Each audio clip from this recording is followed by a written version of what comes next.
আমাদের আব্বাজান হযরতে সাইয়্যিদুনা ইব্রাহিম আলাইহিস সালাম আর হয়তো 20-22 দিন পর জিলহজ মাস পড়ে যাবে।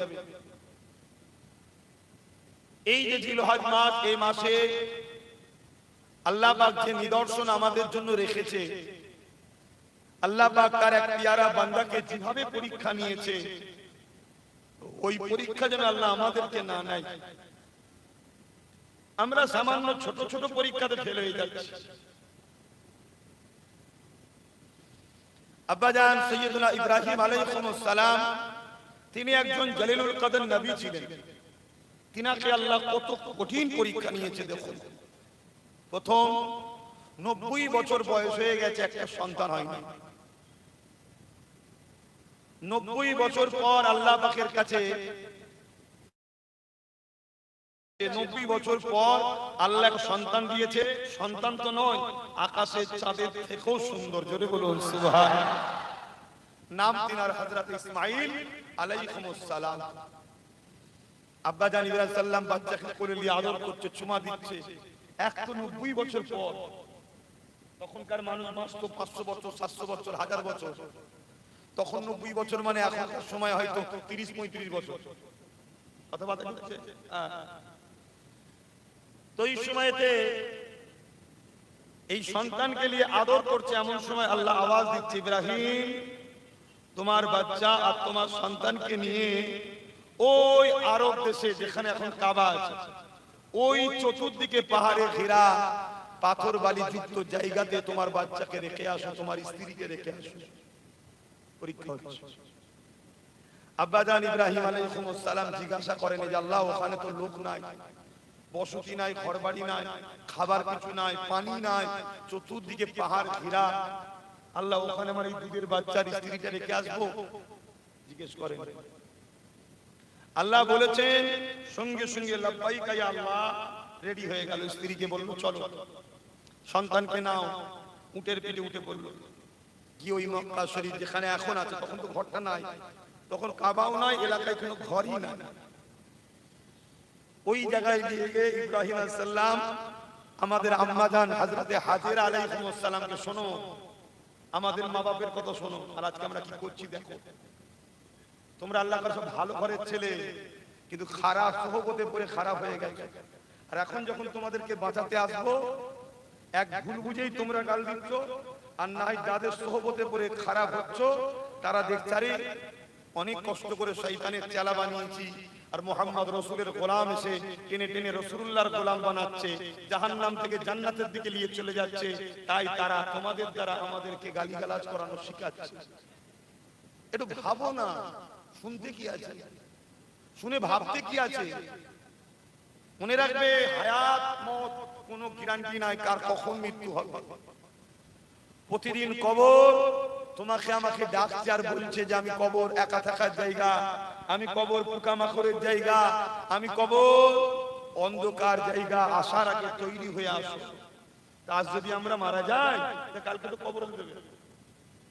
ও কবরে কেউ যাবে, বাপ যাবে, ছেলে যাবে, মা যাবে, স্বামী স্ত্রী কেউ যাবে। তো ওখানে কথা একটু মনে পড়ে না? ভুলের মাপ আছে। ইসলামের ক্ষতি ও ক্ষতিকারকদের সঙ্গে দল করলে মাফ না, এটা মাথার মধ্যে ঢুকিয়ে লাও। গান শুনেছো, যাত্রায় গেছো, ফাংশনে গেছো, ডিজে বাজিয়ে ফেলেছো, সিনেমা দেখে ফেলেছো, আরো এদিক ওদিক করে ফেলেছো, এগুলো সব নিজের ক্ষতি করেছো, ইসলামের ক্ষতি নয়। কিন্তু তুমি যদি মসজিদের সঙ্গে গাদ্দারি করো, বলো বলো তুমি ইসলামের দুশমনী করলে। তা আব্বাজান ইব্রাহিম আলাইহিস সালামকে আল্লাহ পাক পরীক্ষা নিচ্ছেন। আম্মাজান হাজেরা হুজুরকে নিজে নাবালেন, সন্তানকে নিজে নাবালেন। নবী ইব্রাহিম আলাইহিস সালাম বলছে, এ আমার প্রাণের স্ত্রী, সন্তানকে নিয়ে আপনি এখানে থাকবেন। আম্মাজান হাজেরা হুজুর জিজ্ঞাসা করলেন, এ আমার প্রাণের স্বামী, এটা আপনার হুকুম, এটা আপনার নিজের ইচ্ছায় রেখে যাচ্ছে না আল্লাহ পাকের হুকুমে রেখে যাচ্ছেন। হযরত ইব্রাহিম আলাইহিস সালাম বলেছিলেন, হে আমার স্ত্রী হাজেরা, নবীরা কখনো আল্লাহর হুকুম ছাড়া অন্য কোনো কাজ করে না। আল্লাহ পাক হুকুম দিয়েছে আপনাকেও বাচ্চাকে এই জায়গায় রেখে যেতে হবে। আম্মা জান হাজেরা তিনি আল্লাহকে কত মহব্বত করে দেখেন, আল্লাহর উপরে কত বিশ্বাস দেখে। আম্মা জান হাজেরা বলেছিলেন, আমার প্রাণের স্বামী, আল্লাহ যখন হুকুম দিয়েছে আপনাকে আমি আর রুকবো না, আপনি চলে যান, কেন আপনার থেকে অনেক বড় আমার গার্জিয়ান হলো আমার আল্লাহ। এটা শুধু আব্বার পরীক্ষা হলো না, আম্মা জানেরও পরীক্ষা আল্লাহ নিলেন।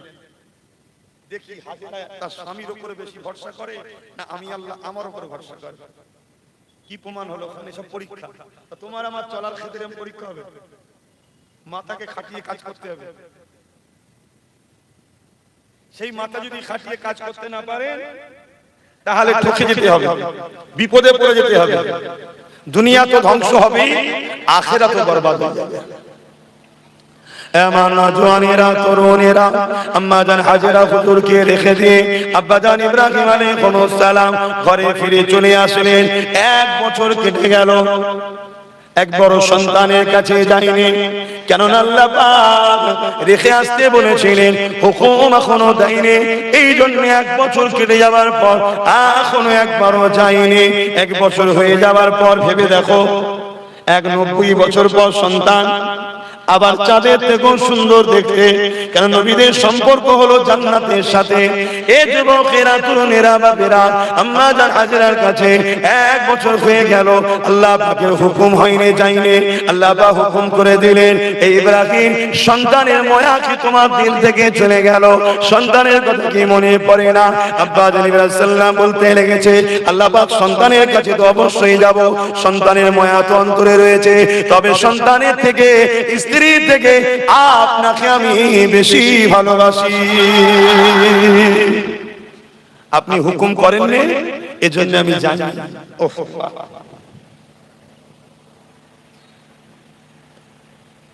আপনি হুকুম করেন না, এজন্য আমি জানি। দেখেন এত অ্যালার্জি এই গরমের সময় পুরো গায়ে পড়ছে, এটা আরো কষ্ট হবে, কিন্তু সরিয়ে দিলেও তো মানুষ দেখতে পাবে না, এগুলো একটু দূর থেকে দিতে হয়।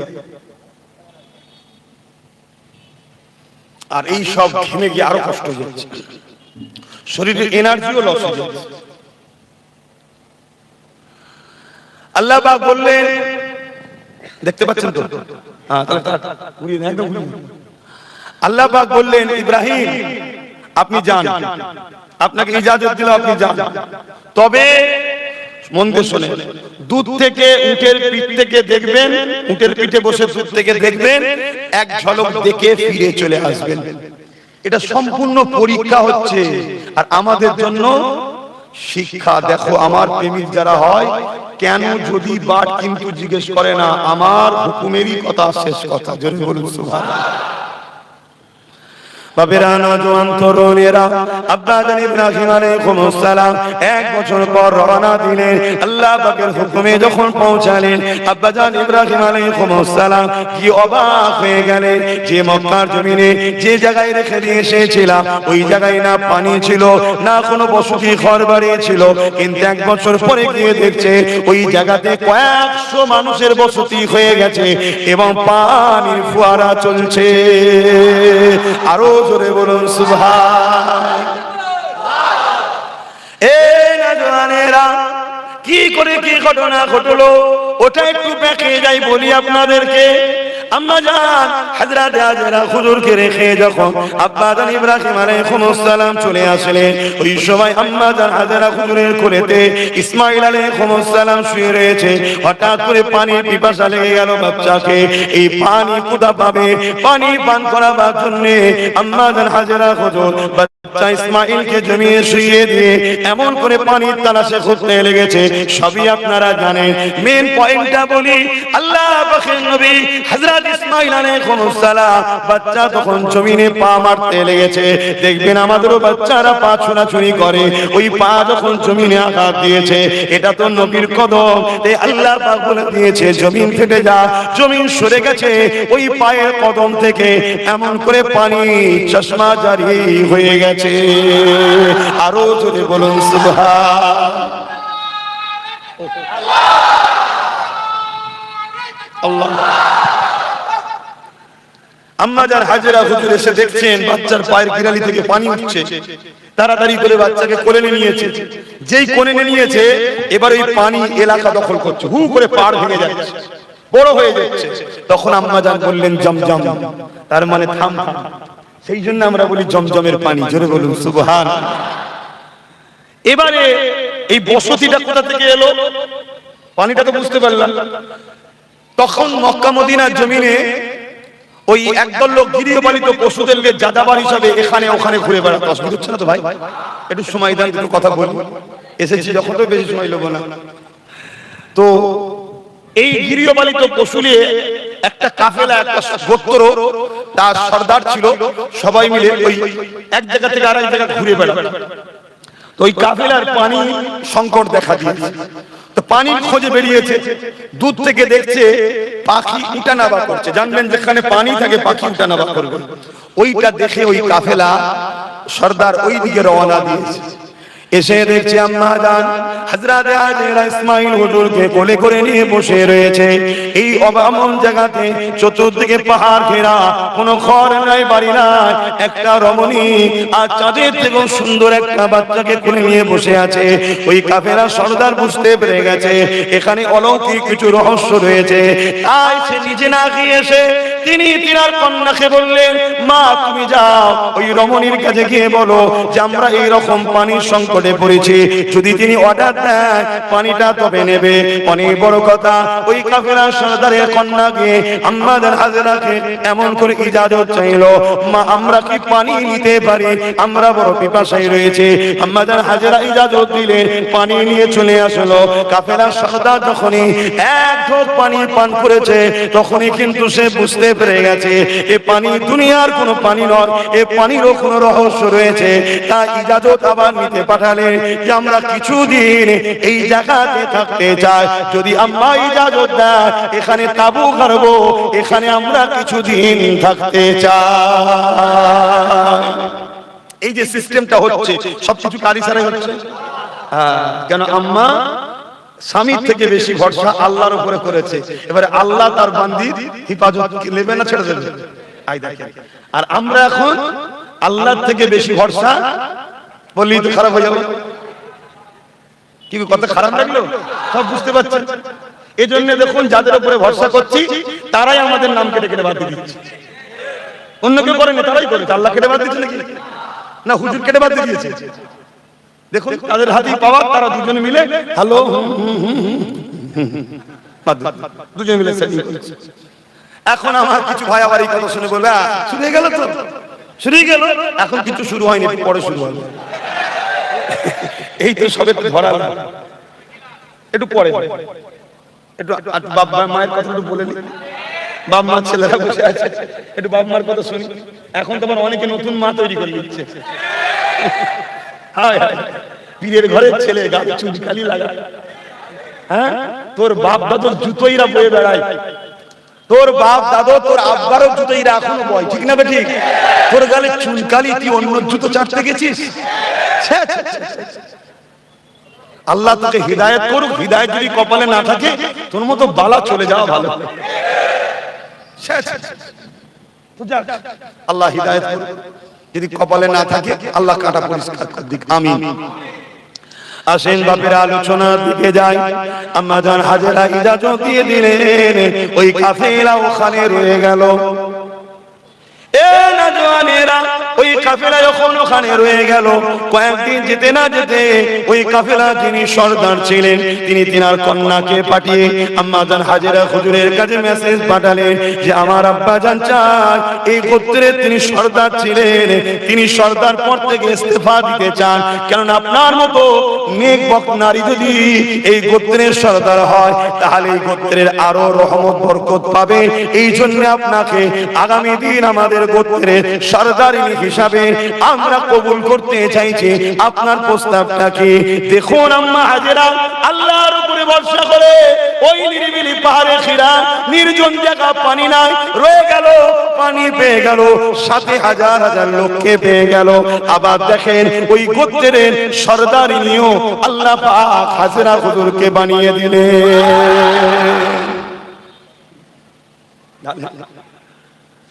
সব হাসবুনাল্লাহ ওয়া নি'মাল ওয়াকিল, নি'মাল মাওলা ওয়া নি'মান নাসির। আল্লাহ কোরআনে বলছে যে আমার উপরে ভরসা রাখে, শুনছো আমার ভাইরা, যে আমার উপরে ভরসা রাখে আমি আল্লাহই তার জন্য যথেষ্ট। জোরে বলুন সুবহানাল্লাহ। আমার ভাইদের বলবো সংসার করতে হবে, কারবার করতে হবে, ব্যবসা করতে হবে, রাজনীতি করতে হবে, অর্থনীতি করতে হবে, সমাজনীতি করতে হবে। অনেক ভাইরা বলে আব্বাস সিদ্দিকী জলসায় রাজনীতির কথা বলে, আমি স্বীকার করছি, আমি বলি কেন বলি, আমার ইসলামের রাজনীতির অধ্যায় আছে না না? তাহলে ধর্মনীতির কথা বলবো আমি, সমাজনীতির কথা বলবো আমি, অপরিবার নীতির কথা বলবো আমি, বিজনেস নীতির কথা বলবো আমি, রাজনীতির কথাও শিখাবো আমি, কেন আমার ইসলাম এই শিক্ষা দিয়েছে। ইসলামে শুধু ধর্মনীতি নাই, ইসলামে সমাজনীতি আছে, পরিবার নীতি আছে, রাষ্ট্রনীতি আছে, এডুকেশন নীতি আছে, রাজনীতি আছে, বিজনেস নীতি আছে। বিজনেস করা হালাল, বিজনেস করলে নেকি হয়, বিজনেস করলে সওয়াব হয়, আবার বিজনেস করা হারাম। তা কোনটা হালাল কোনটা হারাম শিখাবে কে? উলামারা না চাল চলেরা? কথা বলছে না তো। বিজনেস করা কি চোরেরা শিখাবে? সে তো এমনি আগে থেকেই চুরি করা অভ্যাস, আবার যদি একবার আসতে পারে সব চুরি করে ফেলবে। তার থেকে শিখবেন আপনি? তো নবীর ওয়ারিস যারা তারা তো শিখাবে। এবারে কোন মৌলী সাহেব বলছে, কোন মৌলী সাহেব বলেন, কে বলছে, সব যে যার জবাব দিবে রে বাবা। কিন্তু ইসলামে আছে না না? তাই আমি বলছি মনে রাখবেন আম্মাজান হাজেরা হুজুর আল্লাহ পাক এত সাহায্য করলেন। তারপর ইব্রাহিম আলাইহিস সালামকে আল্লাহ ইজাজত দিলেন 1 বছর পরে। তো ওকে বলে শুনেন, সামনে কদিন পর কুরবানি আসছে। তারপরে ওখান থেকে আবার ফিরে চলে আসলেন। আসার পর দীর্ঘ বছর আবার কেটে যায়, যাতায়াত হয়, যাতায়াত হয়, যাতায়াত হয়। আল্লাহ পাক একভাবে থাকার ইজাজত দেন। এবার ইসমাঈল সাল্লাম চলাচলি হাঁটাহাঁটি করতে শুরু হয়েছে। আল্লাহ পাক বলল, ইব্রাহিম যাও, তুমি এবারে সন্তান পরিবার নিয়ে থাকতে শুরু করবে।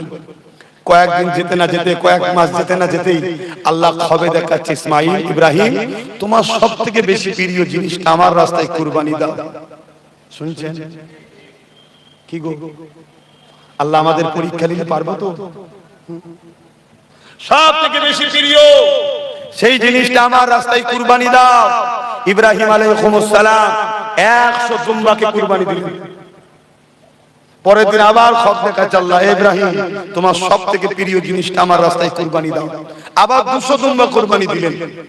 আবার 3 দিনের দিনে আল্লাহ খবর দেখাচ্ছে, ইব্রাহিম তোমার বাচ্চাটা কি সবথেকে প্রিয় নয়? এটাকে কুরবানি দাও। কেন? আল্লাহ পাক পরীক্ষা নিচ্ছে যে ইব্রাহিমের কাছে আমি আল্লাহর কথা আগে না তার বাচ্চাটা আগে, আমার প্রেম আগে না তার বাচ্চার প্রেম আগে। কি পরীক্ষা বুঝতে পারছেন? আমাদেরকে যদি এরকম লাইতে হবে, বলুন। আমাদের ছোটখাটো আমাদের সব মুসলমানদের কিছু ঝাঁট দিয়া পদ আছে না, খাতা পাওয়া, ঝাঁট দিয়া, কাঠ ভেঙে আনা, মেহনত করে রান্না করে তৈরি করে দেয়া, সাহেবরা খাবে, এরকম পদ আছে না? এই সব পদ পেয়ে মুসলমান যা নিজেকে মনে করছে এই পদই ছাড়তে পারছে। তাহলে সন্তান চাইলে দেবে?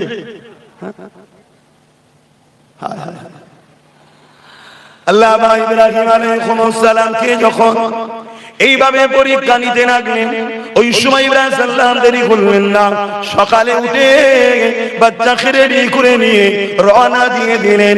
কোথায় যাচ্ছে? মিনাতে যাচ্ছে। কি জন্য যাচ্ছে? আল্লাহকে খুশি করার জন্য।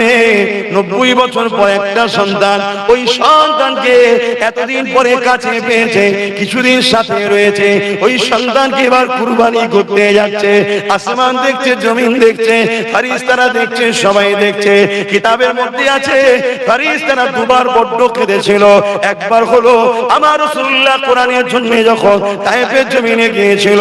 যদি শুনতে চান পরে বলছি, প্রথমটা শুনে রেখে যান। প্রথমবার হলো ইব্রাহিম আলাইহিস সালাম যখন বিসমিল্লাহ বলে ধারালো তরোয়াল দিয়ে চাঁদের থেকেও সুন্দর ওই ফুটফুটে বাচ্চাটাকে আল্লাহর প্রেমে জবাই করতে শুরু করেছে। এই দৃশ্য দেখে ফেরেশতা কুলেরা বড় কেঁদেছিলেন। এই যুবকেরা তরোয়াল চালিয়েছে, বিসমিল্লাহ আল্লাহু আকবার। তরোয়াল কি আল্লাহ জানিয়ে দিল, আমার ইসমাইলের গলায় তুই চলবি না। ধারালো তরোয়াল, এত ধার ছিল, পাথরে আঘাত যখন দিয়েছে পাথরটা দুটুকরো হয়েছে। তরোয়াল ইসমাইল সাল্লামের গলায় চলেনি। আল্লাহর হুকুম ছাড়া গাছের পাতা লড়তে পারে? তরোয়ালের ক্ষমতা আছে নাকি? এই ঈমান আছে তোমাদের নাকি? এটাই তো ঈমান, এটাই তো বলা হয় মুসলমান। এ নওজওয়ানেরা, ইব্রাহিম আলাইহিস সালাম এমন করে তরোয়ালটাকে টান মেরে ফেলে দিলেন, আর পাথরটা দুটুকরো হয়ে গেল। ইসমাইল আলাইহিস সালাম বলতে লেগেছে, আব্বা জান একটুখানি যেন ময়া আমার জন্য আপনার হৃদয়ে না এসে যায়, কারণ এটা আল্লাহ পাকের বড় পরীক্ষা হচ্ছে। বাচ্চাও কেমন দেখেন, আল্লাহ যখন আমাকে চেয়েছে আমি নিজেকে কুরবানিও হতে চাই। আমি তো মূল কথাটা বলতে লেগেছে। ওই সময় ইসমাইল সাল্লাম বলতে লেগেছে, আব্বা আপনার হাত কি কেঁপে যাচ্ছে? না বাবা, হাত কাঁপে না। এক কাজ করেন, চোখে কাপড়টা বেঁধে নেন, তাহলে ময়া হবে না। বাচ্চার উপরে কোনো মুখের দিকে তাকাতে গিয়ে ময়া না লেগে যায়। চোখে কাপড়টা বেঁধে নিয়ে বিসমিল্লাহে আল্লাহু আকবার বলে তরবারিটা যখনই চালিয়েছে, আমরা যখন গ্রামে কুরবানি করি, পশু জবাই করি, দেখবেন এমন করে ফিসকিরিতে রক্ত বাহির হয়, একটা আওয়াজও হয়, হাতে খুন ভরে যায়। ইব্রাহিম আলাইহিস সালাম বুঝতে পেরে গেছে জবাই হয়ে গেছে, রক্ত হাতে লেগে গেছে, আওয়াজ হয়ে গেছে। আর এমন করে আসমানের দিকে মুখটা তুলে চোখের পট্টিখানা খুলে জবান দিয়ে বলতে লেগেছে, আল্লাহ আমি ইব্রাহিমের দিলে আমার বাচ্চা থেকে আপনার প্রেম অনেক বেশি রয়েছে। আরো জোরে বলুন সুবহানাল্লাহ। কেন হুজুর জানে তো জবাই হয়ে গেছে, এবারে আল্লাহ কি করছে সেটা তো আল্লাহ জানে, হুজুরকে তো জানাই নেই। এ নওজওয়ানেরা, হুজুর যখন জমিনের দিকে তাকিয়েছে, দেখতে লেগেছেন জমিনে আমার বাচ্চা দাঁড়িয়ে রয়েছে, আর একটা দুম্বা কুরবানি হয়ে গেছে। আল্লাহ পাক সাল্লাম বলতে লাগলেন, আল্লাহ পাক আমার কুরবানি কি পছন্দ হলো না? আল্লাহ আওয়াজ দিয়ে দিলে, এ আমার নবী ইব্রাহিম, তোমাকে আমি পরীক্ষা নিয়েছিলাম, ওই পরীক্ষায় তুমি কামিয়াবি হয়ে গেছো। আজ থেকে আমি আল্লাহ তোমার রক্ষা দিয়ে দিলাম। তুমি শুধু ইব্রাহিম নয়, তুমি ইব্রাহিম খলিলুল্লাহ। আজ থেকে তুমি আমি আল্লাহ আমার বন্ধু হয়ে গেলে। আরো জোরে বলুন সুবহানাল্লাহ। আল্লাহ আমাদের পরীক্ষা নেবে না দেবে না? সেই পরীক্ষায় আমরা কামিয়াব হতে পারবো তো? হ্যাঁ, আল্লাহ পাকের মহব্বতে নিজের বাচ্চাকে কুরবানি দিচ্ছে, আর আল্লাহর ঘরকে বাঁচাবার পক্ষে জাহান্নামী নেতা নেত্রীদের ঘরে মুসলমান কুরবানি দিতে পারছে না। তাহলে ভাবুন এরা কত ধ্বংসের দিকে। ভাবুন কি গো, আপনারা পারবেন তো নাকি? আল্লাহর ঘরের যারা দুশমন হবে, মাদ্রাসার দুশমন যারা, কবরস্থানে দেয়া খানকা ওয়াকাফের দুশমন যারা, আল্লাহর খুশির জন্য তাদের থেকে মুখ ঘুরিয়ে নিতে কারা পারবেন? হাত তুলে সাক্ষী দেন। এ হাত তুলে বুঝে সুঝে তুলেছেন তো? হাত লম্বা করে তুলুন, বুঝে সুঝে তুলেছেন তো নাকি?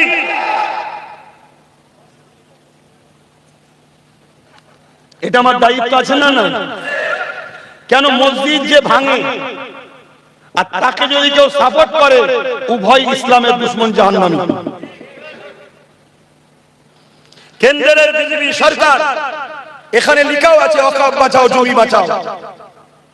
কেন্দ্রের বিজেপি সরকার ক্ষমতার জোরে গায়ে জোয়ার দেখিয়ে ওয়াকফ কালা কানুন তৈরি করেছে। তাদের উদ্দেশ্য, তাদের টার্গেট মুসলমানদের কোটি কোটি লক্ষ টাকার মসজিদ, মাদ্রাসা, কবরস্থান, ঈদগাহ, খানকা যেসব জমি জায়গা আছে, সেই জায়গাগুলোকে দখল করে বড় বড় কোম্পানিদের হাতে তুলে দেবে। এটা কি ঠিক করছে না অন্যায় করছে? আমরা যদি আল্লাহর ঘরকে ভালোবাসি, মসজিদ মাদ্রাসাকে ভালোবাসি, তাহলে কেন্দ্র সরকারের এই অন্যায়ের বিরুদ্ধে জীবন মরণ দিয়ে হলো লড়াই করা দরকার আছে না? না। আমরা বাংলার মানুষ, এই বাংলায় বড় আদর করে আমরা মুসলিম সম্প্রদায় বিজেপির তৈরি করা 1998 সালে, যার নাম হলো টিএমসি, কার তৈরি করা? কিন্তু এত ডিপ বিষয় আমরা জানতাম না। আমরা ঘুমটা দিয়ে এসেছে, হুজুরদের বাড়ি বাড়ি ঢুকেছে, মসজিদে ঢুকে পড়েছে, মৌলী সাহেবদের পাশে পাশে ঘুরেছে। আমরা সবাই মনে করেছি হয়তো আমাদের দরদি হবে, তাই আমরা ভুল করেছি, তাকে সাপোর্ট করেছি। কিন্তু বিজেপির বিরুদ্ধে ওয়াকফকে বাঁচাতে, বিজেপির বিরুদ্ধে মসজিদ বাঁচাতে, বিজেপির বিরুদ্ধে কবরস্থান বাঁচাতে, বিজেপির বিরুদ্ধে মাদ্রাসা বাঁচাতে, বিজেপির বিরুদ্ধে খানকা বাঁচাতে, বিজেপির বিরুদ্ধে বাপ দাদার কবরকে বাঁচাতে এই বাংলায় যখন আন্দোলন করতে মুসলমানরা নেমেছিল, রাজ্য সরকারের উচিত আমাদের সাথ দেওয়া ছিল না? ছিল না? সে কিন্তু আমাদের সঙ্গে দুটো কাজ করেছে। একটা হলো চিটিংবাজি করেছে। কি চিটিংবাজি? মিথ্যা কথা বলেছে যে এই রাজ্যে ওয়াকফ বিল লাগু হবে না, বলেছে না? বলেন। তারপরে ওই ওয়াকফ আইনটাকে আমাদের এই টিএমসি সরকার মেনেছিল না? মানেনি। তাহলে বিজেপির পক্ষে গেল না বিরুদ্ধে গেল? আওয়াজ আওয়াজ আওয়াজ আওয়াজ। তাহলে এই বিজেপির হলো না? হলো না। দ্বিতীয় নম্বর কি করেছে? আমরা মসজিদের হয়ে আন্দোলন করব বিজেপির বিরুদ্ধে, আমরা মাদ্রাসার হয়ে আন্দোলন করব বিজেপির বিরুদ্ধে, আমরা কবরস্থানের হয়ে আন্দোলন করব বিজেপির বিরুদ্ধে। আর ইনি বলছে বাংলায় যদি ওয়াকফে গুলোগুলি হয়, আন্দোলন হয়, তাহলে সব থেকে বড় দুশমন আমি মমতা হব। বলেছে না? বলেন। তাহলে এই মসজিদের হয়ে কথা বলবে যে তার দুশমন হবে, মাদ্রাসার হয়ে কথা বলবে যে তার দুশমন হবে। দুশমনের কপালে ঝাঁটা মারা দরকার আছে না? না। এটা বলে দিয়া কি খারাপ হয়ে গেল নাকি?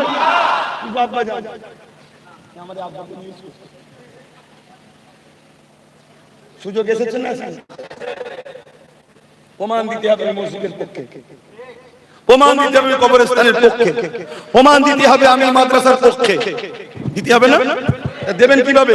টিএমসি কে ভোট দিতে নাকি বিজেপি কে ভোট দিয়ে? আচ্ছা, অনেকে মাঝে মাঝে আমার একটু পড়াই ছড়াই শুনতে পাই কানে কানে যে আব্বাস সিদ্দিকী টিএমসির বিরুদ্ধে বেশি বলে, বিজেপির বিরুদ্ধে কম বলে। আপনাদের এলাকায় ছড়িয়েছেন তারা কেউ? আচ্ছা, একটু মানে ভেঙে দিই তাহলে। আচ্ছা, একটা বোতলে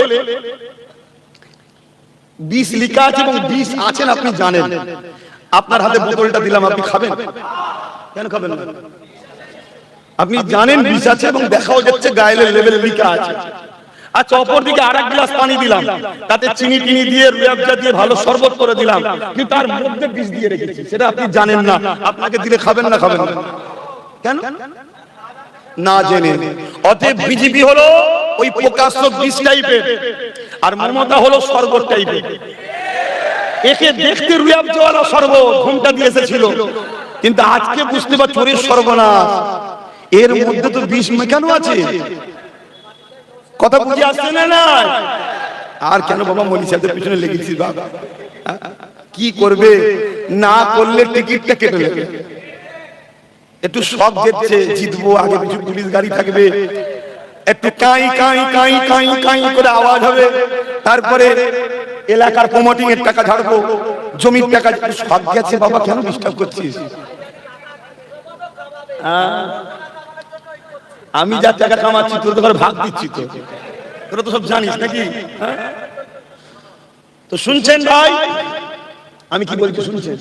কেউ যদি ব্যক্তিগত হারাম খেয়ে জাহান্নামে যেতে চায়, আমি তার বিরুদ্ধে অতটা ক্যাসেট খুলবো না। এক কথাই বলবো, বাবা হারাম খাসনি জাহান্নামে চলে যাবি, শুধরালো শুধরালো, না শুধরালো না শুধরালো। কিন্তু আমার মসজিদ মাদ্রাসা কবরস্থানের বিরুদ্ধে কেউ গেলে তাকে ধুপার মতো কাপড় কাঁচা কেচে ফেলবে। কথা বুঝে আসছে না? না আপনারা আমার সাথে আছেন তো?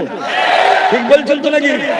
হ্যাঁ, আর না মমতার মতো সামনে একদম সুফি সাহেব, ভেতরে শয়তান। এই আছেন সাথে? হাত তুলে দেখেন আছেন তো নাকি? হাত লম্বা করে তোলে, লম্বা করে তুলে রাখেন। তুলেছেন? এবার দেখেন তো ডাইমায় কেউ তুলতে বাকি আছে কি? দেখেন দেখেন, আরে দেখবেন তো কেউ বাকি আছে? যদি বাকি থাকে তার সাথে ঝগড়া করবেন না, শুধু চিনে নেবেন এ আমাদের নয়, শুধু আর কেউ যদি বলে না আমি হাত তুলিনি কেন, আমি চাপের মধ্যে আছি, তার অন্তরের খবর আল্লাহ জানে না, জানে না? তাকেও আল্লাহ পাক আমাদের সাথেই রাখবে ইনশাআল্লাহ। কিন্তু ইচ্ছা করে হাত তুলবো না, সব জায়গায় যে হাত তুলি, পতাকা সব জায়গায় যে ধরি, আর মসজিদ মাদ্রাসার পক্ষে দাঁড়াবার বেলায় তুমি বলবেন নেই, তাহলে তো বাপ সমস্যা আছে।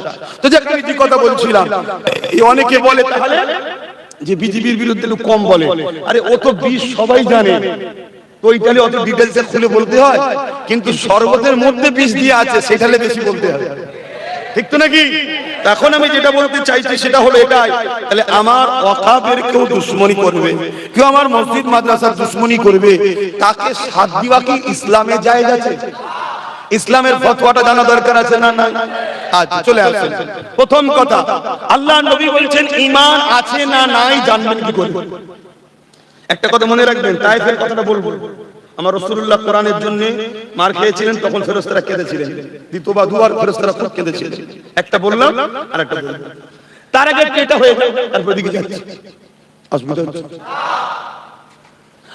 আল্লাহ রাসূল বলছেন ঈমান আছে না নাই বুঝবে কি করে? আমি নিজে থেকে বুঝবো কি করে আমার ঈমান আছে না নাই? আপনি বুঝবেন কি করে? যে যাত্রাটা বুঝতে লাগবে যে আমি সত্যি ঈমানদার আছি না নাই। আমার কথা খেয়ে মন দিয়ে শুনবে, মুখ আমার কথা রাসূলুল্লাহ। যদি কবরকে ভয় করেন, আখিরাতকে বিশ্বাস করেন, জান্নাত জাহান্নাম আছে বিশ্বাস করে, দূরে কাছে যেখানেই আছে একটু সব করে ভালো করে শোনো, দল সব মিটে যাবে কবরে ঢুকলে। মন দিয়ে শোনো, নেবে কি না নেবে পরের কথা। আল্লাহ নবী বলছেন, যার মধ্যে অন্যায় দেখার পর তিনটের মধ্যে যে কোনো একটা বৈশিষ্ট্য পাওয়া যাবে, তার মধ্যে ঈমান আছে। আর এই তিনটের মধ্যে কোনো বৈশিষ্ট্য যার মধ্যে পাওয়া যাবে না, তার মধ্যে ঈমান নাই। অন্যায় দেখার পর আল্লাহ রাসূল বলছেন হাত দিয়ে রুখবে।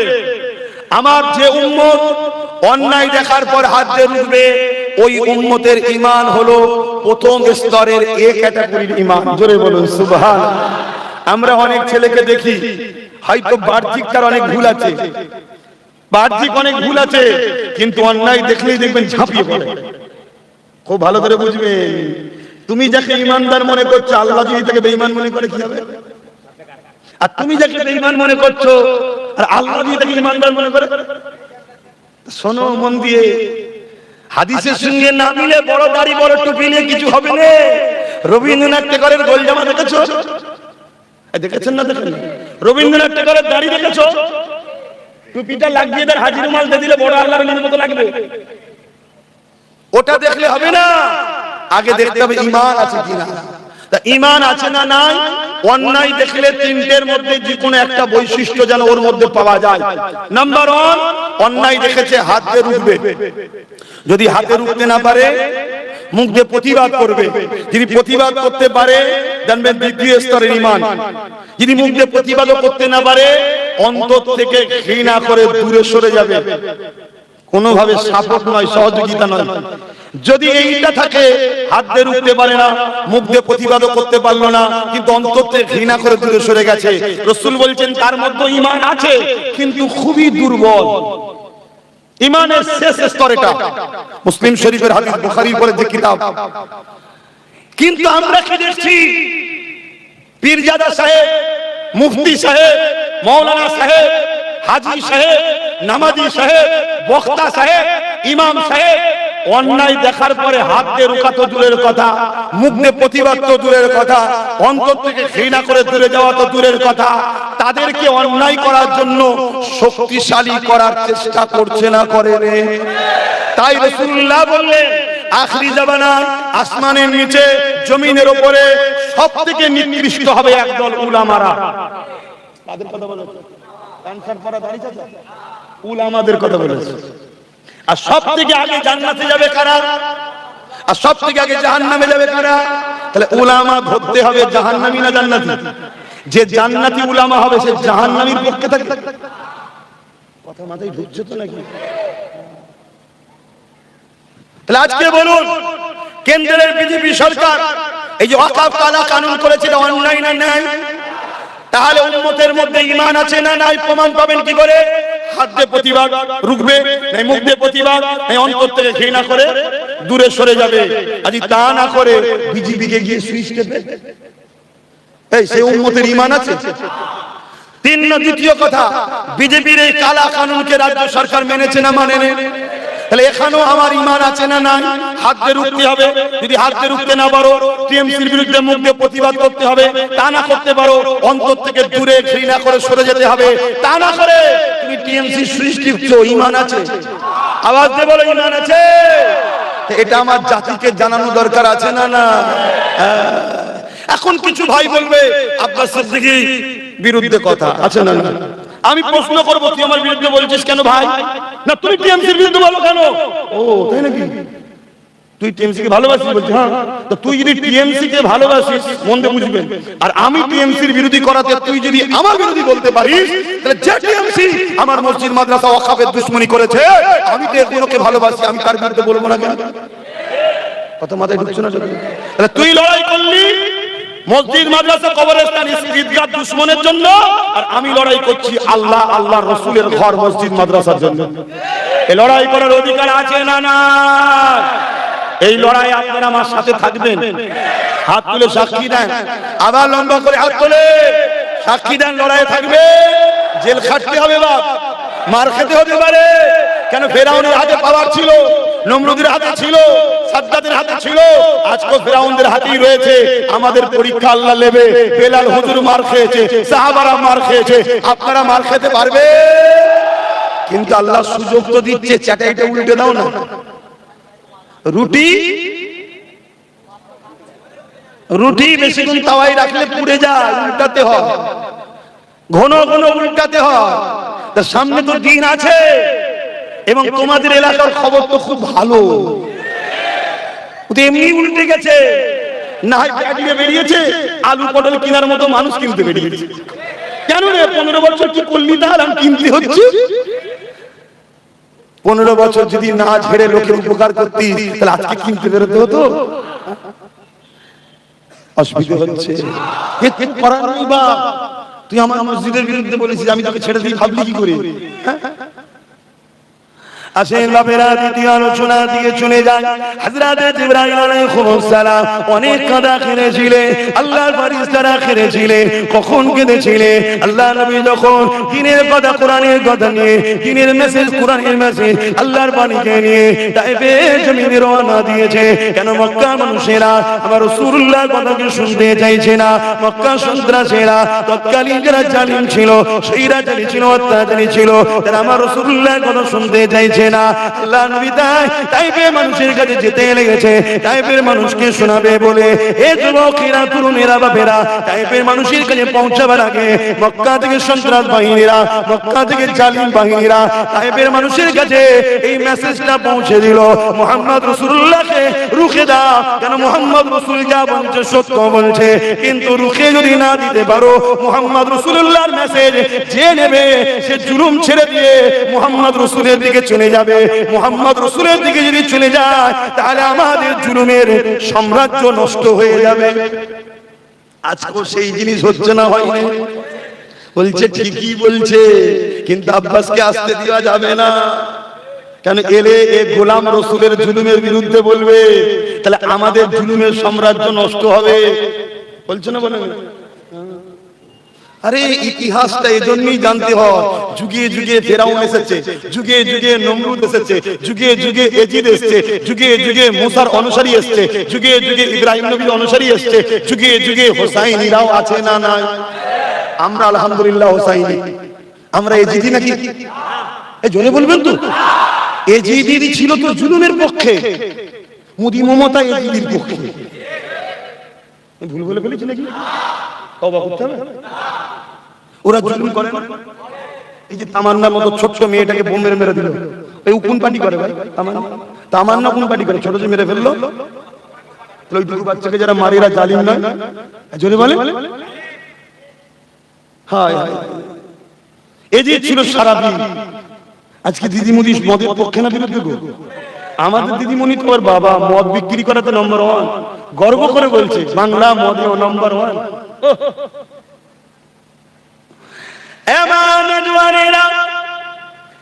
নবী পাকের প্রেমিকেরা, আমার ডিউটি আপনার কাছে সত্য মেসেজকে পৌঁছে দেওয়া।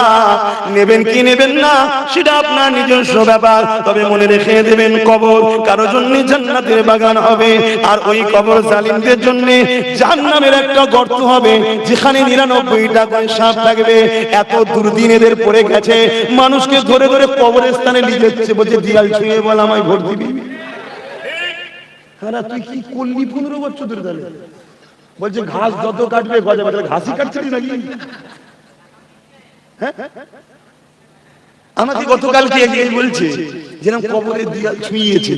এই মুসলমান, কবরের দিয়াল ছুঁয়ে কোন শপথ করা ইসলামে জায়েজ না। যদি কেউ বিশ্বাস করে লাই কুফরি করার জন্য ঈমান চলে যাবে। একমাত্র ইসলামের শপথ আল্লাহর কসম দিয়ে হয়। কথা বুঝে আসছে? আল্লাহ ছাড়া কারো দিব্যি করা কসম কাটা যায় না। পীরের কসম, বাপ মায়ের কসম, এগুলো ইসলামের সব নাজায়েজ হারাম। তো কবরে যদি হাত দিয়ে বলে আমায় দিবি, এতে কোনো দিব্যি হয়নি। তোর উচিত হবে ও পরের বারে না তোকে লিয়ার কবরে ঢুকিয়ে দেয়, এই বাড়ি ওর বিরুদ্ধে তোকে সরিয়ে দে। বালা আগে পালা। কি করেছে এরা? হ্যাঁ, আমার আব্বা জান কি বলছে? আমি কিছু ভুল করছি নাকি? আমি তো আপনাদের ছেলের বয়সী, বলেন না ভুল করছি? এই যুবকেরা সবাই সবার গদি বাজাতে চায়, সবাই সবার পদ বাজাতে চায়, সবাই সবার পার্টি অফিস বানাতে যায়, সবাই সবার নেতৃত্ব ঠিক রাখতে চায়। তাহলে আমি রাসূলুল্লাহর গোলাম, আমার দ্বীনের বিরুদ্ধে যে বলবে, আমার কোরআনের বিরুদ্ধে যে বলবে, আমার ইসলামের বিরুদ্ধে, আমার মসজিদের বিরুদ্ধে যে বলবে, তার বিরুদ্ধে তো আমাকে বলতেই হবে। এটা তো আল্লাহ পাকের পরীক্ষা। দেখি আব্বাস জালিম হুকুমাতদের বিরুদ্ধে বলে কিনা। আজকের অনেক মুফতি মাওলানারা বড় সুর দিয়ে ফেরাউনের বিরুদ্ধে বলে, নমরুদের বিরুদ্ধে বলে, এজিদের বিরুদ্ধে বলে। এ মলি সাহেব, কেন তোরা মোদি দিদির বিরুদ্ধে বলিস না? তারা বলছে জেন্ত রয়েছে, কামড়ে নেবে, ওগুলো মরে গেছে তাই বলি। তাই এরা আল্লাহর খুশির জন্য বলে না পেটের জন্য বলে? আরে চেনো যুবক, ভালো জিনিস বেশি খেতে হয় না, অল্প খেলেই যথেষ্ট। সারা রাত ধরে 50টা হুজুর, 50টা মাওলানা, কাকে নিয়েছে হই হই করছিস? হ্যাঁ, দুটো দিনের পক্ষে কথা বলার সাহস নেই, দিনের দুশমনের বিরুদ্ধে কথা বলার সাহস নেই। তুই আবার বলছিস উলামা? একটা নবী দেখাতে পারবেন কোন জালিম শাসকের পক্ষে ছিল? একটা ইমাম, চার পীরের পীর দেখাতে পারবেন জালিম শাসকের পক্ষে ছিল? আমাদের সুলতান হিন্দ বাদশাহ, তিনি জালিম শাসকের পক্ষে ছিলেন? আমাদের মুর্শিদ কেবলা মুজাদ্দিদুজ্জামান ব্রিটিশের পক্ষে ছিল? তাহলে জুলুম আর ইনসাফ, এই দুটোর মধ্যে ইনসাফের পক্ষে আল্লাহ, ন্যায়ের পক্ষে আল্লাহ, ইনসাফের পক্ষে ন্যায়ের পক্ষে নবীরা, জুলুমের পক্ষে অন্যায়ের পক্ষে শয়তান। শয়তানের চালা যত নেতা জালিম আছে এরা সব শয়তানের অনুসারী। এদের পক্ষে যাওয়া নবীর উম্মতদের যাবে না, হারাম। এটা নবীর ঘরে আওলাদ হিসেবে নবীর উম্মতদের বুঝাবার দরকার আছে না? তুই যদি মনে করিস আমি শয়তানের চালা হয়ে গেছি, তোকে আমার কথা লিখতে হবে না। কিন্তু আমার দুটো ভাইকে তো বলছি বলে সে শুনে জান্নাতি রাস্তায় আছে। দুটো জিনিস, একটা হকুল্লাহ আর একটা হকুন নাস। নামাজ, রোজা, হজ, এগুলো আল্লাহর সঙ্গে সম্পর্ক। যদি কেউ ছেড়ে যায় আল্লাহর হক মানতে পারে না, আল্লাহর কাছে কাঁদলে আল্লাহ মাফ করে দেবে। কিন্তু মানুষের হক যদি মেরে নাও, ওই মানুষ যদি না মাফ করে আল্লাহ মাফ। নওজওয়ানেরা, তরুণেরা, আল্লাহ নবী, নূহ নবী, দয়া নবী তায়েফের জমিনে যাচ্ছেন এই কোরআনের বাণী পৌঁছাবে বলে। তায়েফের বাচ্চা বাচ্চা ছেলেরা, তায়েফের মানুষেরা, তায়েফের দুষ্টু লোকেরা আল্লাহ নবীকে পাথর মারতে লেগেছে। এ যুবকেরা, তোমাদের দিলে যদি ঈমান থাকে, যারা পরিমাণ যদি আমার রাসূলুল্লাহর জন্য মহব্বত থাকে, তাহলে একটু খালি মন দিয়ে শুনে ভেবে চিন্তে কাজ করো। আরে এই কোরআনের জন্য, যে কোরআনকে আজকে আমেরিকার জর্জ ডব্লিউ বুশ মিটিয়ে দিতে চেয়েছিল, আল্লাহ ওকে মিটিয়ে জাহান্নামে পাঠিয়ে দিয়েছে। যে কোরআনকে আজকে ফিরাউন মিটাতে চাইছে, আল্লাহ তাদেরকে মিটিয়ে দিচ্ছে। সেই কোরআনের বিরুদ্ধে কেউ কথা বলবে, আর আমি মুসলমান হয়ে তার সাথ দিলে কখনো ঈমানদার থাকতে পারি না, পারি না, পারি না। হতে পারো তুমি হাজি, হতে পারো তুমি নামাজি, হতে পারো তুমি রোজাদার, হতে পারো তুমি জাকিরি। মনে রেখে দিও, নামাজ ঈমান নয়, রোজা ঈমান নয়, হজ ঈমান নয়। তুমি এখনো করেছো ঠিকই, কোরআনের প্রেম যদি তোমার হৃদয়ে না থাকে, তোমার মধ্যে ঈমান নাই। কেন? কোরআন কোনো বই নয়, কোরআন কোনো পুস্তক নয়, কোরআন হলো কালামুল্লাহ, আল্লাহ পাকের কথা। যে আল্লাহর উপরে ভালোবাসা নাই, তার মধ্যে ঈমান থাকতে পারে কি করে? এই যুবকেরা, তাই মন দিয়ে শোনো। এমনি এমনি চিৎকার দিচ্ছি না গো, কথা বলতে কষ্ট তো আওয়াজ বলতে লাগেছি। এ নওজওয়ানেরা, আল্লাহ নবীকে তায়েফের মানুষেরা এত মারা মারলো, আল্লাহ নবী অজ্ঞান অচৈতন্য হয়ে, রক্তাক্ত হয়ে, নবী পাকের শরীর থেকে রক্ত বেরিয়ে গিয়ে নবী পাকের জুতা মোবারক রক্তে ভরে গেছে। এমন করে নবী আমার তায়েফের জমিন অজ্ঞানে পড়ে রইলো। এই উম্মতে মুহাম্মাদি দুনিয়া তোমাদেরকে মিটাতে চাইছে, দুনিয়া তোমাদের ঘরে আল্লাহ নবীর থেকে সরাতে চাইছে। হয়তো সামান্য পয়সা লাগলে তাও দিয়ে দিচ্ছে, ছোটখাটো পদ লাগলে তাও দিয়ে দিচ্ছে, গাড়ি বাড়ি লাগলে তাও দিয়ে দিচ্ছে। কেন? তোমাকে যদি আল্লাহ নবীর থেকে সরানো না যায়, ইসলামকে মিটানো এদের দ্বারা সম্ভব নয়। একটু বুঝার চেষ্টা করো যুবক আমার, দূরে যারা মাইকে শুনছো, দুশ্মনীর নজরে দেখছো, তাদের উদ্দেশ্য বলছি। অনেক মা তুলে আমার গাল দিয়েছো, অনেক বাপ তুলে আমার গাল দিয়েছো, সব আমি জানি। কোনদিন তোমার প্রতিবাদ আমি করতে আসিনি। কেন তুই আমার বাপকে গাল দিলি বল, কেন তুই আমার মাকে গাল দিলি বল, কোনদিন প্রতিবাদ করিনি। আল্লাহ ক্ষমতা দিয়েছে, তারপরও নিজের জাতের নিয়ে কখনো লড়াই করিনি। যেটাই লড়াই করছি আল্লাহ দ্বীনের জন্য করছি, মসজিদ মাদ্রাসার জন্য করছি। এই যুব সমাজ তোমাদেরকে ঈমান বাঁচিয়ে জান্নাতে নিয়ে যাওয়ার জন্য চেষ্টা করছি, ওই রাস্তা দেখাবার চেষ্টা করছি। যে নবী আমার কোরআনের মেসেজ দিতে গিয়ে তায়েফের জমিনে রক্তাক্ত হয়ে গেল, নবী পাকের জুতা মোবারক পর্যন্ত রক্তে ডুবে গেল। আজকে ওই কোরআনকে বাংলার কেউ বলবে কোরআন শেষ হয়ে যাবে, আমার উন্নতি শেষ হবে না, আর মুসলমান হয়ে তাকে সুইচ দেবে, পৃথিবীর ভয়ে জিতাতে হবে। এর থেকে মরে যাওয়া অনেক ভালো। কিন্তু কোরআনের দুশমনকে ঈমানদাররা সুইচ টিপতে পারবে না। আমার সঙ্গে একমত তো নাকি? জোরে বলুন, একমত তো নাকি? নারে তাকবীর, নারে তাকবীর। কোরআন শরীফ, কোরআন শরীফ, নারে দিবে আল্লাহ। এরা আমাদেরকে কি মনে করে? 1000 টাকা কিনে ফেলেছে, মা বোনেদের 1200 তাই বলে গোলাম হয়ে গেছি নাকি? আমরা ভোট দিয়েছি, ক্ষমতায় বসেছিস, ওয়াকাফের টাকার মালিক হয়ে গেছিস। ওয়াকাফের পার বছরে ইনকাম 22 থেকে 25,000 কোটি টাকা। বছরে 200 কোটিও খরচ হয় কি জানি না, ভিক্ষা দিয়ে ইমামদের পিছনে বা আমার মা বোনেদেরকে যা দেয়। আবার এখন 150 টাকা করে ভিক্ষা খাবার দিচ্ছে। বছরে 200 কোটি খরচ হয় কি ঠিক নাই, অথচ আমাদের টাকা কত? 25,000 কোটি টাকা, যে টাকা ওরা ঝেড়ে খাচ্ছে। চলো, তারপরেও কিন্তু তর্কে আমরা যাই না।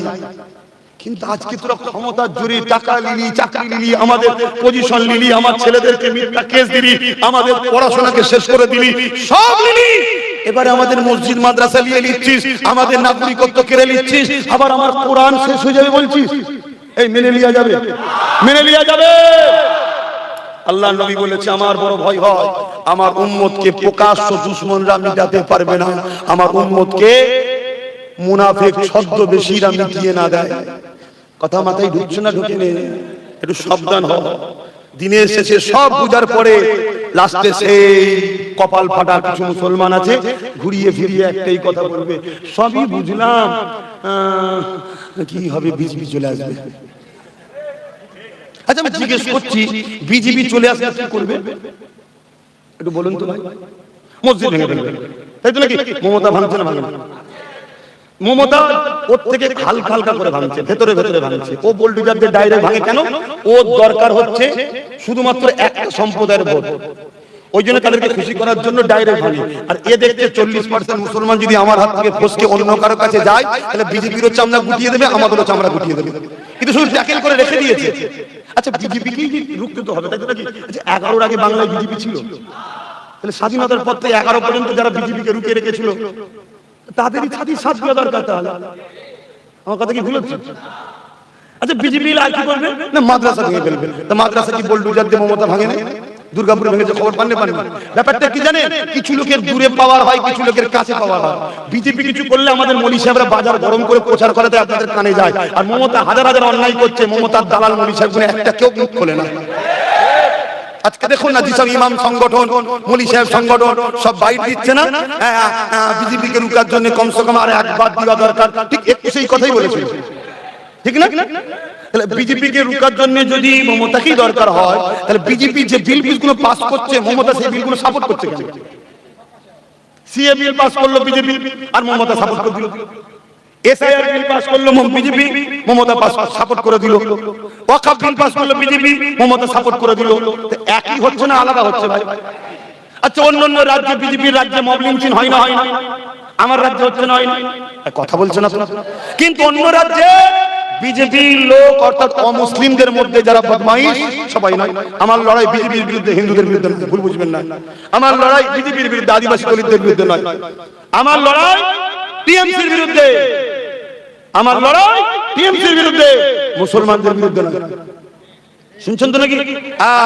টিএমসি আলাদা জিনিস, মুসলমান আলাদা জিনিস, বিজেপি আলাদা জিনিস, হিন্দু আলাদা জিনিস। তো বিজেপি যারা করে তারা অন্যান্য রাজ্যে মুসলমানকে মারছে, আর আমার রাজ্যে টিএমসি নামক যেসব মুসলমান আছে তারা কিন্তু মুসলমানকে মারছে। কথা কিছু মাথায় ঢুকছে? এটা তো শুধু ভয় দেখানো। বিজেপি এই রাজ্যে কোনোদিন আসতে পারে না স্বাধীনতার পর থেকে, আর আসতে পারে না বলেই তো মমতার সঙ্গে হাত মিলিয়ে মমতাকে পাঠিয়ে দিয়ে বিগত সরকারকে তুলে ফেলে দিল, যে আমি তো যেতে পারছি না, তুই যা, কমসে কম যে তোর আঁচলের তলায় আস্তে আস্তে আমাকে চাষ কর, আমাকে একটু বড় কর। শুনছেন তো নাকি? হ্যাঁ, আনন্দবাজার পত্রিকায় মমতা ব্যানার্জি বলেছিল বিজেপিকে ফন্ডে এনে লড়বো, এটা মমতার কথা। তাই বিরোধী দল হিসাবে বিজেপিকে রেখেছে, বাকি যারা ছিল সব মেরে ভেঙে দিয়েছে। কেন? বিজেপি থাকলেই 40% ভোট, ওই শুধু ভয় দেখাবো আর নিয়ে নেবো, চাকরি বাকরি, গাড়ি বাড়ি, টাকা পয়সা, পড়াশোনা কিচ্ছু দেবো না। তারপরও ভোট যখন আসবে, বিজেপি চলে আসবে, এদিক করিস নি। আর এরা বিজেপির ভয়ে আমি পচা খাবার হলেও আমাকে বাধ্য খাবে। এই ভয় যতক্ষণ না তোমরা ভাঙাবে, ততক্ষণ বিজেপি তো আসবে না, কিন্তু তোমরা ভোট ব্যাংক হয়ে গোলাম হয়ে থাকবে। কথা মাথায় ঢুকছে? খুব ভালো করে বোঝো, আল্লাহ আমাদের ঘরে নুন করেছে, নুন আমরা যারা চলবে না, আর বেশি হলেও চলবে না, কিন্তু তেজপাতা হয়ে বসে আছে বলে সব ইউজ করতে ফেলে দিচ্ছে, ইউজ করতে ফেলে দিচ্ছে। তাই খুব ঠান্ডা মাথায় অঙ্ক করো, জনগণের সভাগুলো দেখো, বিভিন্ন পার্টির প্রোগ্রামগুলো দেখো, দেখো দেগঙ্গাতে নওশাদের জিতার চান্স আছে কিনা না, দেখবে সব তোর দিকে। এই জায়গায় যদি বাকি যে কোনো ইদিক উদিক আছে যারা বিজেপি করে ভয় খেয়ে আছে, সবাই যদি চলে আসে, এখানে বিজেপি আর বেরোতে পারবে? ঠিক তেমনই আশপাশে কোনো জায়গায় দেখা যাচ্ছে কোন একটা প্রোগ্রাম হচ্ছে, কোন একটা দলের, বিজেপি ছাড়া বাকি যে দল আছে সবাই তো বিশাল ভিড় হচ্ছে, যার যাকে ভিড় হচ্ছে, বাকি সবাই যদি তার সাথে চলে যায়, ওখানে কি বিজেপি আর বেরোবে? এসব বেরোনো ফেরোনোর ব্যাপার নয়। 130টা সিট আছে 294-এর মধ্যে। রাজনীতির কথা বলছি, শুনছেন তো? হ্যাঁ, কারণ আমার কম রাজনীতির সচেতন নয়, তাই কমকে রাজনীতির সচেতন করাচ্ছি। কেন করাচ্ছি? গত দুদিন আগে দিল্লিতে 3টে বিল পাস হচ্ছিল, খবর আছে কি? কারা কারা খবর রাখো একটু হাত তুলে দেখো, কার কাছ থেকে শুনেছো? সমস্যা 3টে বিল পাস করাচ্ছিল, এই 3টে বিল পাস করাতে পারেনি এবারে। তাই গর্ব করে রাজ্য সরকার বলছে যে প্রথম ধাক্কা দেওয়া হলো মোদী সরকারকে। তার মানে এর আগের বিলগুলো রুখতে পারত, রোকে নে, এবারে রুখলো কেন? সরকার নিজেই বলছে আমি বলেছিলাম বাংলা দখলের চিন্তা করলে দিল্লি দখল করব। তার মানে এবারে ওরা ভোট টোট কেটে জোর করেও ঢুকার চেষ্টা করছে বিজেপি বাংলায়। ওই জন্য বিলটাতে সাপোর্ট করেনি, তাই পাস হয়নি। ওয়াকফ বিল পাস করেছে সাপোর্টে। এসআর বিল সাপোর্ট পাস হয়েছে সাপোর্টে, সিএ বিল পাস হয়েছে সাপোর্টে, কৃষক বিল পাস হয়েছে সাপোর্টে। শুনছেন তো নাকি আজকে রুকলি সেদিন রুকলিনি কেন? কেন সেদিন তোর সঙ্গে সেটিং ছিল বাংলা আমার, দিল্লি তোমার। আজকে ওরা এসে বাংলা দখল করার জন্য একদম তো টাকলা এসে বসে আছে।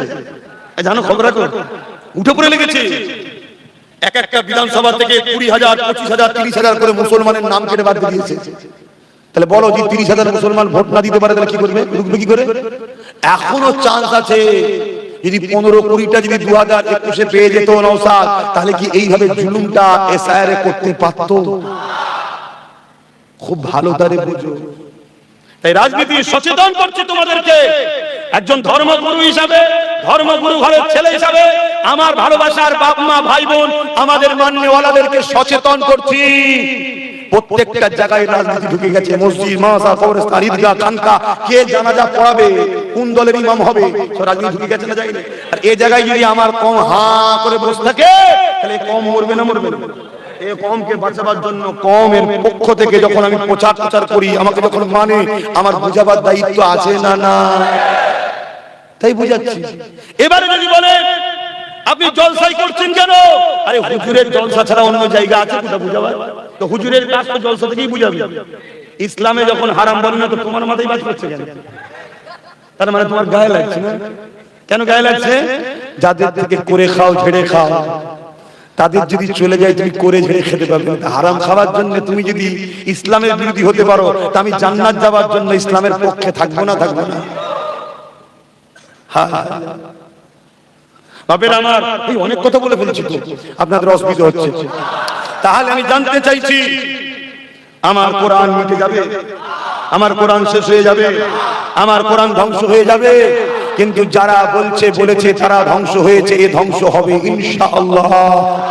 আমি জানতে চাইছি, খুব ভালো করে বুঝুন, যদি কেউ আমার মসজিদ মাদ্রাসা বাঁচাবার জন্য লড়ে, সে আমার কাছে আপন হবে না যে আমার মসজিদ মাদ্রাসা ভাঙবে সে আপন হবে? তাহলে আমি 1 নম্বরে রাখছি, আমি আবার বলছি, বিজেপি আমাদের প্রকাশ্য দুশমন।